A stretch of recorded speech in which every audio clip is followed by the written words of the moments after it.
చెరకు, మిల్లెట్, గోధుమ, జొన్న. ఇక్కడ కూడా అబ్జర్వ్ చేస్తే మిల్లెట్స్ అనేవి తెలుగులో సిరిధాన్యాలు అంటారు. కొంతమంది ఒరిజినల్గా అయితే దీన్ని సిరిధాన్యాలు అనకూడదమ్మా, ఏమనాలమ్మా, చిరుధాన్యాలు అనాలి. కానీ ఇప్పుడు చిరు మానేసి మనం ఏమంటున్నామమ్మా, చిరుధాన్యాలు అంటే ధాన్యం అనేది ఇంత సైజులో ఉంటే చిరుధాన్యాలను ఇంత చిన్న చిన్న ఉంటాయి, అవునా కాదా? సిరిధాన్యాలను ఎందుకు పేరు పెట్టారంటే ఇవి తింటే అది మనకి ఆరోగ్యానికి చాలా మంచి సిరి అని ఒక రకంగా అయితే, దీంతో వ్యాపారం చేస్తే మామూలు ధాన్యాల కన్నా చాలా రెట్లు అధిక లాభం వస్తుంది అనే ఉద్దేశంతో రెండు అన్ని రకాలుగా కూడా సిరిధాన్యాలు అనేది యాప్ట్. కాబట్టి ఇప్పుడు మంచి ఫామ్లో ఉన్నది ఏంటంటే మిల్లెట్స్ అమ్మ.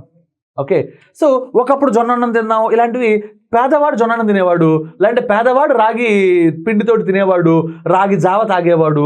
సో పేదవాడు కొర్రలు సామలు తినేవాడు, ఇప్పుడు డబ్బున్నవాడు కొర్రలు సామలు తింటున్నాడు, ఎందుకంటే అవి సిరిధాన్యాలు కాబట్టి.